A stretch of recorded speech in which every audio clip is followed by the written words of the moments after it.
All right, our next speaker is Robert Gounley. He's Flight Director for Deep Space One. He's directed the design, testing, and flight operation of Deep Space One command sequences and is the Prime Flight Director for ion propulsion and solar array validation.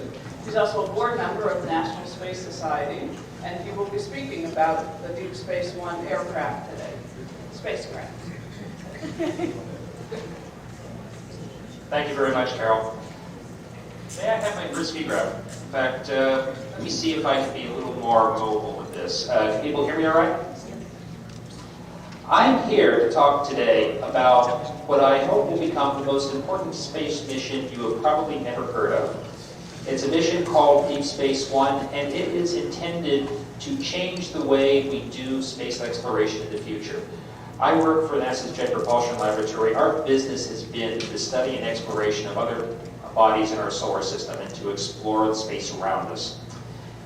And we are facing a time of change, and this change is being exemplified in projects like Deep Space One because it is not a mission dedicated so much to going somewhere, to grabbing rocks from Mars and taking pictures of Saturn, but to make it easier for future missions to do that in times of limited budget and limited budget cycles.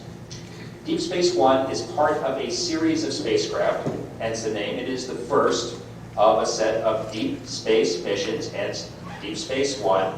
I'm sure some of you may take question with the title and say, okay, are you trying to appeal to Hollywood here? Is there possibly some hidden motive here? No. It's strictly a descriptive title. Besides, if we'd used Babylon 1, we would have used up our titles before we got into trouble. Next slide, please. These are missions you have probably already heard of. Viking, which landed on Mars. Voyager, which traveled the solar system. Cassini, which is on its way to Saturn. And Galileo, which is already around Jupiter. These had a couple of things in common. They were big, they were expensive, and they had to work. Because they were big and expensive, the cost of failure was enormous. So it literally became a cycle of pay any price, bear any burden, and that has been limiting the number of such missions that have been flown. And that's been exemplified throughout the 70s and 80s. The missions that flew were very far apart. And while they have been very big, very complete, have given a great deal of scientific return, in the realities of budget cycles, where budgets have to be approved every year and people are flocking to get their new mission started, this was slowing up the system. So, when Dan Golden came in, he cleared his throat brusquely and said, "This will not stand. We need to find a way to build spacecraft better, faster, and cheaper. Take advantage of some of the new technologies."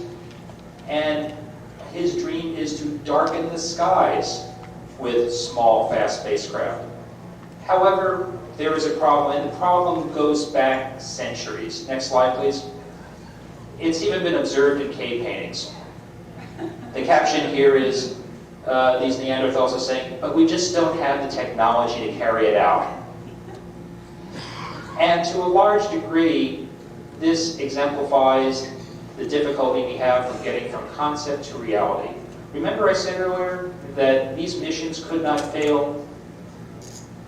The people that are designing these missions know about new technologies that could make things lighter and less expensive.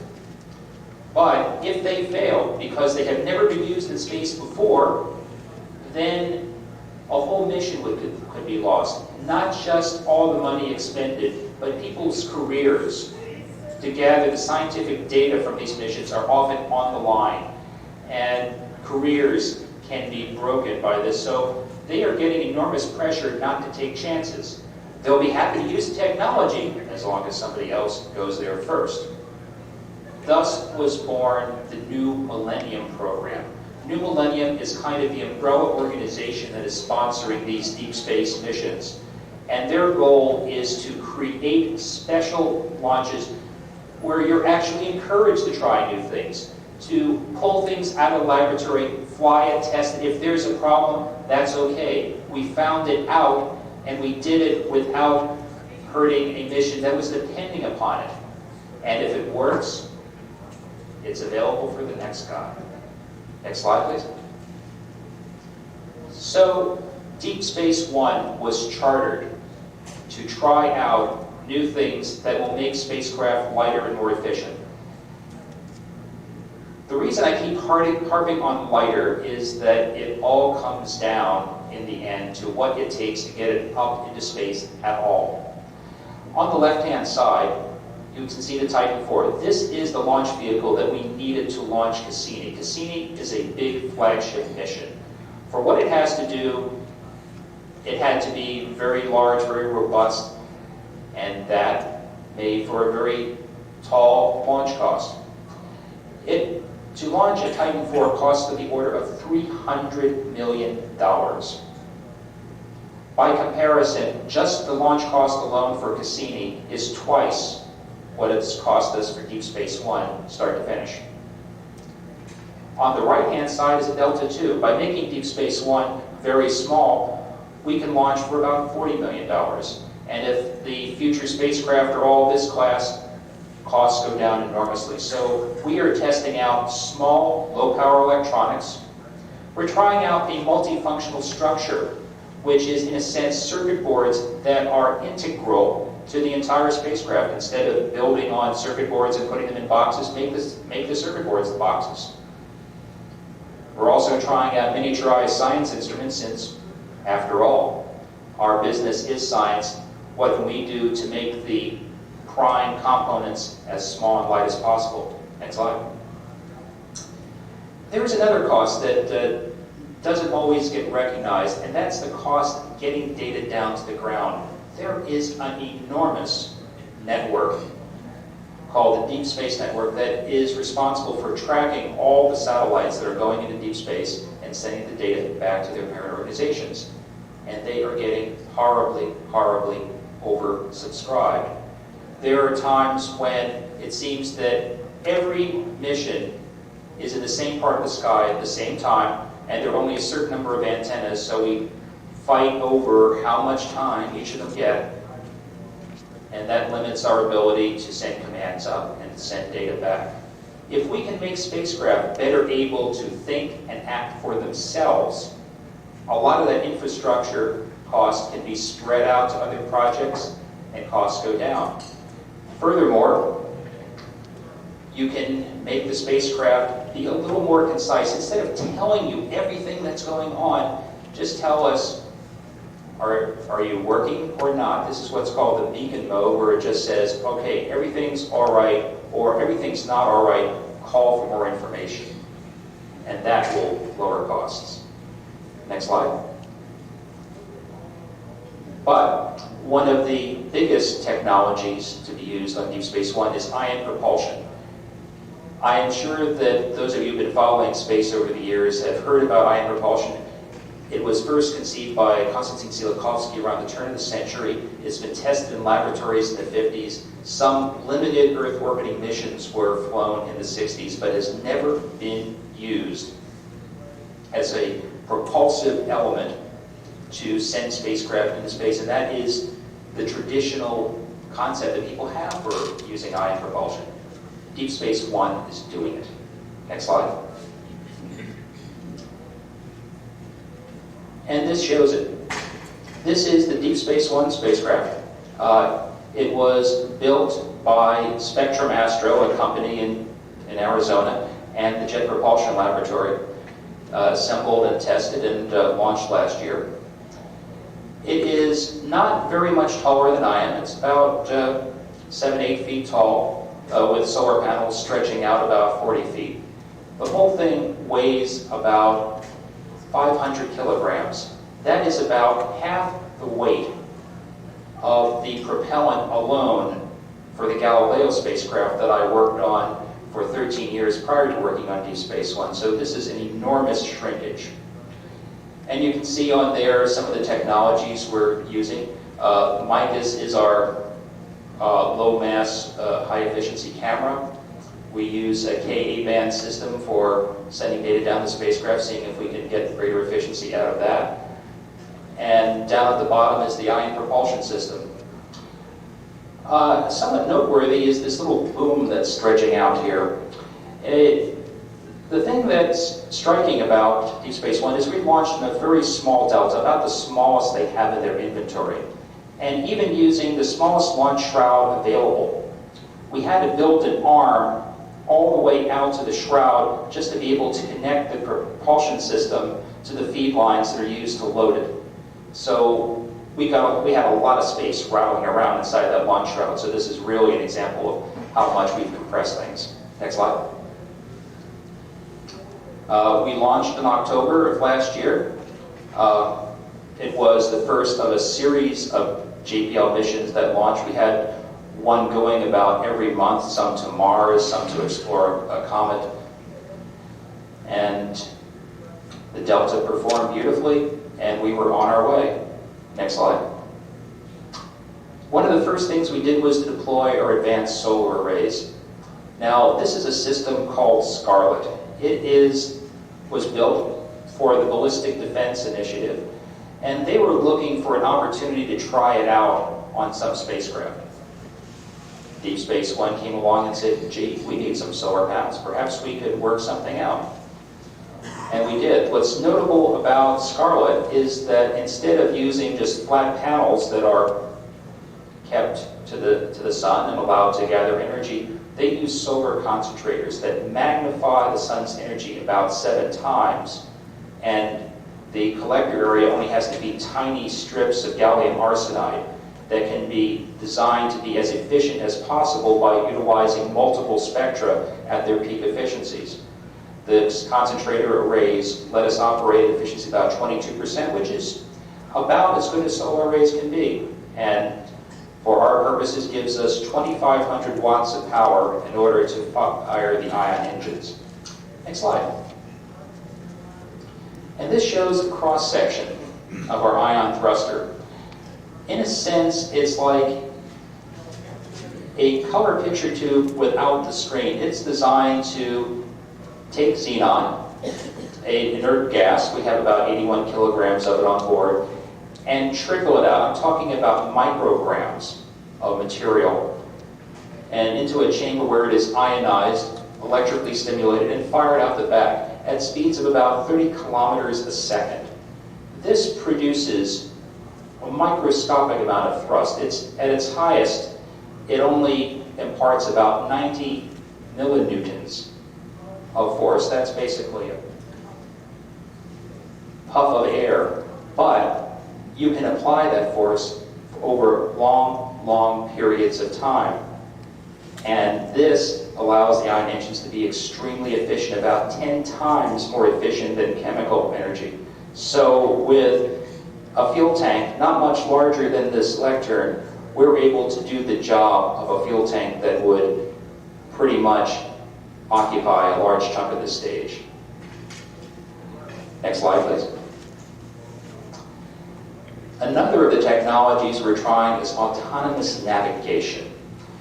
In order to fly a spacecraft, one of the most important things is knowing where it is, and the next most important is how do you get it to where it's going. The traditional way of doing this is you take pictures, send it down to the ground.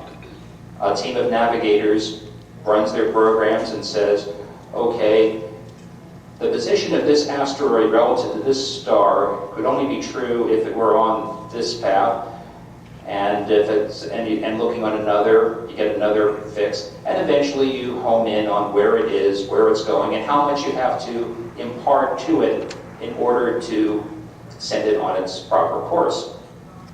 What Deep Space One has done is put all those programs on board. Deep Space One, when properly instructed, will look to a star field, find a specific asteroid there, calculate its position, estimate how much more thrust it has to produce and in what direction, and do it, and let us know afterwards what it has done. Very high efficiency. Also on board, we have an experiment called the remote agent. This looks to the day when we don't even have to send specific instructions to the spacecraft, just say, go here, take a picture, figure out how to merge this with all the other activities. We don't much care in what order, but just be sure you don't step on everything.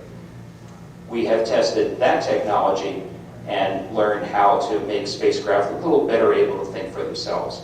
Next slide. Now, people have asked me, what is it like? I spent 7 years flying Galileo, and people have asked me, how does this compare to Deep Space One, which is, of course, much smaller and more efficient? And I kind of like this cartoon as a representation of the difference. It says, in the old days, before the discovery of eruptions, the lava had to be hand-carried down the mountain and thrown on the sleeping villagers. This took a lot of time. I kind of feel like Galileo was picking up the lava and throwing it on the villagers below because it was just spread out over a long period of time, was very tedious, doing great things, but it took a long time to see what the results would be. Whereas on Deep Space One, it feels like a continuous eruption. One example would be the first time we used the ion engine. Some of you may have heard that when we turned it on, the engine came up to speed and operated flawlessly for 4.5 minutes and stopped. We kind of looked at each other and said, well, we guess we ought to do something. What do? We send it another command to start again. And it came up, stopped. We did this about 14 times before we got discouraged. Started looking at each other and, as we will do, form committees to understand what the problem could be. And the explanation came through. Well, there's probably a little bit of debris between the two grids that's preventing the differential from building up that would ordinarily accelerate the ions, and so all we have to do is clear that short. Oh, okay, so we have a command there that would clear a short. It should have happened automatically, but we can tell it to go to a couple different levels to really zap it. Except if you are a little too robust in your zapping, you are capable of welding the two sides together. Okay, maybe we should be very careful and take a few measurements before we do something. So we took a deep breath, reprogrammed the onboard computers to gather data about the characteristics of the short before we did anything to try to clear it. And that consisted of putting new software on board, setting a few parameters, and then sending a command to restart it. And so we did look forward to getting some useful data, and the engine started and kept going and going and going and going. And it took us maybe 10 minutes before we realized, I don't think this is going to stop now. And the project manager said, good, don't do anything. And I got pretty excited about this and with permission of the project, called a friend and tell her, something incredible has happened. You've heard about the problems we're having? Well, we're thrusting. Which I realized at the time was maybe not the best choice of words.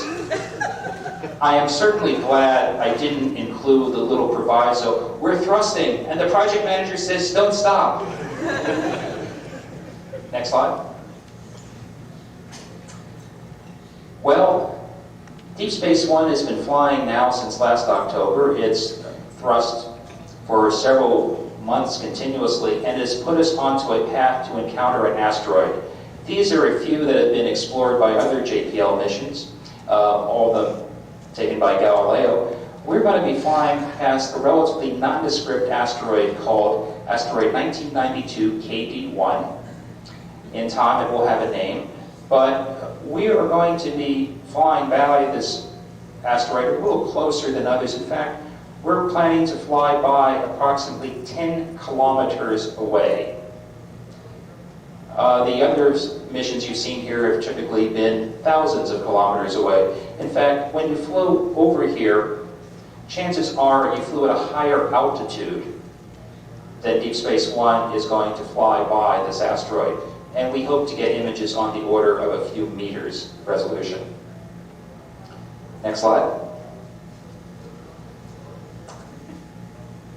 The goal of Deep Space One is to build dreams. We are looking to a new generation of scientists and engineers that are in our schools right now. We have an extensive educational outreach program, and we've been getting some excellent feedback from them. And they're saying, yes, this is the future we want to build. We'd like to be flying Star Trek technology in the future.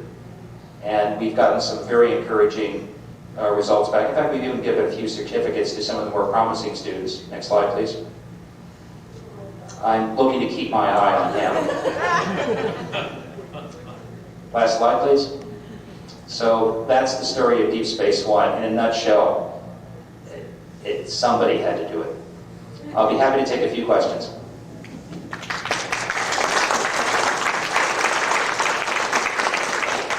Down in front. Okay, and not so much a question as a thanks for getting around to it, because there's a lot of us that have been pushing for this change in philosophy for at least 15 years. Why the idea that NASA had been firing on these huge things, we couldn't test anything. And I think it's also important for NASA as an organization, because the mission is going to be changing in the next decade. Commercial space is taking over all of the things that NASA's typical role in the past. NASA has got to become more like the ACA, which creates and develops the technology and test systems and things which the new aerospace industry is going to take to make that commercialization. I'll accept that as a thank you. Back there.